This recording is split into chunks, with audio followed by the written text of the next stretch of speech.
ma plainte, écoute ma prière. Mon ami s'est détourné contre moi. Des personnes méchantes me talonnent. Viens à mon secours. J'ai envie d'aller au désert, d'être en contact avec toi. Quand on se décharge sur Dieu, Dieu vient à notre secours continuellement. Il y a le bel exemple de Paul dans les Écritures. Regardez Paul. Paul a eu beaucoup de souffrances comme apôtre. Parce que toutes les églises où il partait enseigner, il a formé des chrétiens, des chrétiennes, il a formé de belles communautés. Mais après son départ, il y a toujours eu d'autres prédicateurs, d'autres apôtres qui se sont rendus pour faire la même chose, pour prêcher, mais souvent contre le message de Paul. Et même certains qui disaient, mais votre Paul, là, il n'est pas apôtre du tout. Comment est-ce qu'il ose s'appeler apôtre? Il ne l'est pas du tout. Alors, Paul a souffert avec ces choses-là. Mais il ne s'est jamais détourné complètement de tous ses adversaires. Mais il a adressé son cœur au Seigneur. Il y a cette belle prière ou ce bel écrit de 2e aux Corinthiens où il parle justement de la tâche d'apôtre. Il dit, écoute, nous, les apôtres, nous sommes comme des ambassadeurs pour la réconciliation de Dieu. Mais regarde, nous, le travail que nous faisons, c'est un travail périlleux, c'est un travail exigeant. On nous insulte, nous bénissons. On nous persécute, nous endurons. On veut notre mort, nous tendons les bras. Mais comment peut-on être en mesure de le faire? On est en mesure de le faire parce qu'on sait se décharger sur Dieu, on sait donner notre fardeau d'apôtre à Dieu. Et c'est Dieu qui nous donne cette force-là.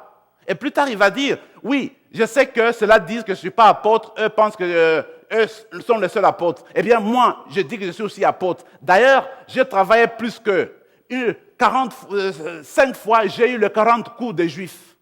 Et puis, j'ai fait des naufrages à 3 reprises. J'ai souffert avec les personnes de toutes les villes où je suis parti. J'ai connu la persécution, j'ai connu la lapidation. Et puis il dit, je travaille plus qu'eux. Mais il se corrige. Mais en fait, ce n'est pas moi. La grâce de Dieu en moi. Pour dire, Paul est conscient que le travail qu'il fait, ce n'est pas seulement lui. C'est la grâce de Dieu qui travaille en lui et qui lui permet de surmonter cela, de surmonter sa cause. Alors, quand on a le fardeau, mes amis, il faudrait l'offrir au Seigneur. Il y a le bel exemple, je reviens dans l'Ancien Testament, le bel exemple de Job. En fait, Job, c'est l'exemple de vous et moi. Parce que Job, c'est quoi l'histoire? Qui est un livre didactique. C'est dire qu'un homme de foi, un homme qui est fidèle à la parole de Dieu, voilà qu'il se met à souffrir. Dans la mentalité de ce temps-là, c'était impossible.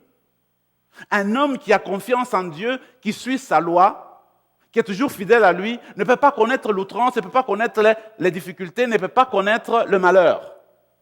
Si tu connais le malheur, c'est que tu as péché. Tu es un mauvais priant. Tu es infidèle à Dieu. Mais Job, il a toujours été fidèle à Dieu. Il avait toujours fait ses prières. Il avait toujours suivi sa parole. Et voilà qu'il souffre. Il perd tous les membres de sa famille. Il devient malade. Et très sérieusement. Alors les gens de son entourage lui disent, oui, ben dis, tu as péché ou bien c'est ton Dieu qui n'est pas fidèle à toi. Toi qui es toujours fidèle, comment ça se fait que tu souffres? Tu as perdu tous tes avoirs, c'est que Dieu t'a maudit. Et Job va refuser de maudire Dieu. À un moment donné, il va présenter sa cause, son fardeau à Dieu. Il a dit, je sais que mon Rédempteur est vivant. Même si je souffre aujourd'hui, je sais qu'il ne m'oublie pas. Et je sais que même le jour de la mort, mon Rédempteur sortira de la poussière pour venir me donner la vie, parce que je suis resté fidèle. Mes amis, quand on a confiance en Dieu et qu'on lui donne son fardeau, on lui confie son fardeau, le Seigneur répond toujours favorablement, comme il a répondu à Laurent, comme il a répondu à Saint Paul, comme il a répondu à son Fils Jésus-Christ lui-même. Il va continuer à le faire avec nous. Regardez cet bel exemple de Paul, encore une fois, dans l'Épître aux Romains, quand il veut insister sur l'amour de Jésus pour nous. Il dit, mes amis, Jésus nous aime. Dieu nous a aimés en nous donnant son Fils. Il nous a tout donné. Qu'est-ce qui peut nous séparer de l'amour de Dieu? La mort, la persécution, les malheurs, le vent, le soleil. Quoi? Qu'est-ce qui peut nous séparer? Dieu nous a aimés. Qui peut nous condamner? Parce que c'est Dieu qui justifie. Nous appartenons à Dieu. Voilà pourquoi il faudrait avoir cette confiance en Dieu comme Paul. Parce qu'il sait que quand on a mis sa foi en Dieu, Dieu ne peut pas nous oublier. Il est toujours, toujours, toujours avec nous. Il y a cette belle référence en Matthieu 11, vous vous rappelez, 25-30, quand le Seigneur dit, au fait, à partir de 28, il dit, « Venez à moi, vous tous qui souffrez, vous tous qui avez des fardeaux lourds, venez à moi parce que je vais vous procurer le repos, je vais vous donner du réconfort. Venez plutôt prendre mon fardeau, puisque le mien est léger, et vous aurez du repos auprès de moi. » Ça, c'est l'invitation que le Seigneur nous lance en ce jour, alors que nous sommes en train de méditer sa parole sur le psaume 54. Il nous invite, au fait, à nous décharger sur lui, parce que c'est sûr que nous avons plusieurs fardeaux. Vous vous rappelez cette dame, Ingrid Betancourt, qui a été emprisonnée 6 ans dans la jungle colombienne. Alors on raconte quand elle a été libérée, alors qu'elle est sortie libre, elle a pris l'avion, elle est descendue de l'avion, sa famille l'attendait, sa mère, ses enfants. Elle est descendue de l'avion et c'était des pleurs, des embrassades. C'était une belle retrouvaille. Quand ils ont terminé de s'embrasser, tout de suite elle s'est mise à genoux. Elle a commencé à prier, à remercier Dieu. Et quand elle s'est levée, alors les journalistes se sont précipités sur elle, des questions. Alors, dans ses réponses, aucun mot méchant envers les personnes qui l'ont incarcérée. Aucun mot de haine. Aucune parole de vengeance. Parce que, dit-elle, elle avait mis sa cause dans les mains du Seigneur. Et quand elle a passé ces 6 années-là de souffrance, elle priait souvent. Elle déposait tout dans les mains du Seigneur. Elle mettait son fardeau lourd, son fardeau d'emprisonnement était dans les mains du Seigneur. Et voilà que le Seigneur a écouté ses prières et il a effectivement libéré, déchargé de son fardeau. Et c'est ce que le Seigneur fait avec nous. Il y a le père, pas le père, mais M. Jean Vanier, qui souvent reprend l'expérience que nous avons eue dans la vie. Souvent, il revient, il dit, nous tous ici, très généralement, nous avons été blessés d'une façon ou d'une autre, dans nos familles, dans nos relations parentales, dans les relations avec nos enfants, dans les relations avec nos professeurs, dans les relations avec nos anciens enseignantes, etc., avec les amis. D'une façon ou d'une autre, on a été blessé. D'une façon ou d'une autre, parfois, on porte certains fardeaux qui sont difficiles à présenter, à offrir. Alors, des fardeaux de ce genre-là, des blessures dont personne ne peut amener la guérison, ce sont ces choses-là qu'en fait, il faut apporter au Seigneur et les présenter. La peur de réussir, la peur d'avancer, la peur de se présenter comme missionnaire, la peur de s'afficher comme chrétien dans cette société qui devient de plus en plus compliquée, qui devient de plus en plus hostile. Mais c'est un fardeau lourd. Mais ce fardeau-là, il faut le présenter au Seigneur et c'est à lui de nous l'alléger. Venez à moi, je vais vous donner le réconfort. C'est le Seigneur, en fait, qui peut nous aider à nous en sortir avec nos fardeaux lourds. Regardez l'histoire de la mère de Saint Augustin, Monique. On connaît bien l'histoire. Saint Augustin, un vagabond, à un moment donné, dans sa jeunesse, sa mère, qui était déjà chrétienne, passe des années à prier pour son fils, la conversion de son fils. Et ça a été dur. Et un jour, elle a obtenu. Saint Augustin s'est converti et est devenu un grand saint, un grand évêque. Pour dire que Monique, cette souffrance-là, elle a porté toujours, ces fardeaux-là, il a mené toujours continuellement chez Dieu, d'une manière infatigable, continuellement, il a mené ces fardeaux-là. Et le Seigneur a écouté finalement la prière de Monique. Il a libéré de ces fardeaux-là. Il a converti son fils, Augustin. Dans mon expérience de prêtre, depuis quelques années, on l'entend encore aujourd'hui, il y a beaucoup de plaintes dans des familles, des grands-parents, des parents, que la génération actuelle est indifférente envers la foi chrétienne, ne veut rien entendre de la foi chrétienne. Et que faire? C'est un fardeau, c'est lourd pour vous, pour moi.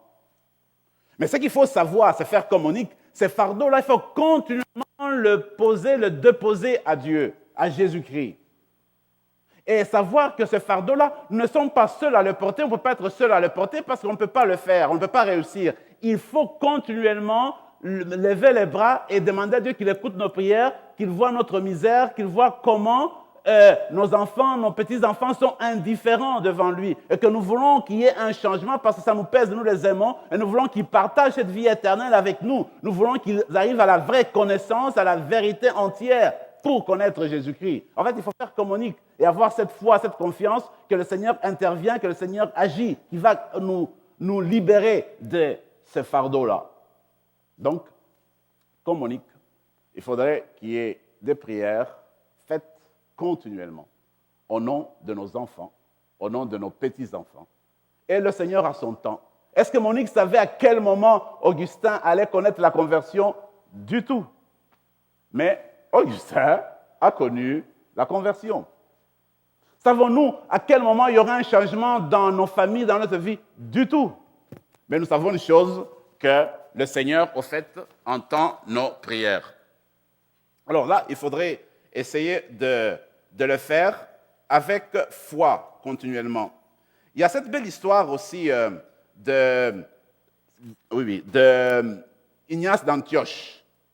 Ignace d'Antioche, au fait, c'était un évêque d'Antioche. Alors, à un moment donné, on veut le mettre à mort. Alors, les gens sont déçus, ils regrettent. Et puis, on l'amène d'Antioche, on l'amène à Rome, dans un bateau. Et quand il part, il y a des arrêts de temps en temps en cours de route. Et quand il s'arrête, des chrétiens se précipitent de différents coins pour aller le saluer. Il était très populaire. Et lui, il priait avec eux, mais il disait, non, moi, je m'en vais à Rome, je vais me faire nourriture des lions, des fèves. Je vais me faire comme leur nourriture. Ils vont me manger. Mais en me mangeant, je deviendrai un pain pur pour Jésus-Christ. Je deviendrai l'offrande pure pour Jésus-Christ.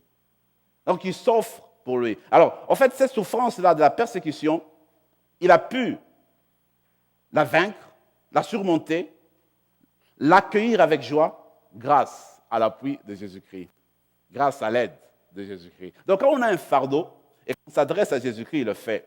Regardez Saint François d'Assise. Ce sont des saints qu'on nous présente, comme Mme Huguette disait, ce sont des gens qui avaient un cœur tout uni. Parce que, en communion avec Dieu. Saint François d'Assise, qui aussi connaissait une vie extraordinaire, c'est vrai, mais dans le monde. Il ne connaissait pas Jésus-Christ. Mais après sa bataille, après sa convalescence, il découvre Jésus-Christ. Et quand il découvre Jésus-Christ, il lui offre tout. Son père déçu, qui était un riche, qui voulait que son fils continue avec la tradition familiale, Augustin se dépouille de tout, François se dépouille de tout. Devant l'évêque, il se dépouille de ses vêtements, il prend les vêtements de l'Église et il renonce à son héritage. Quand il forme la communauté des franciscains, les frères mineurs, c'est-à-dire les tout derniers, là, ils sont des mendiants. Il dit, nous allons vivre comme les oiseaux du ciel. Regardez les oiseaux du ciel, il prend le texte de Matthieu.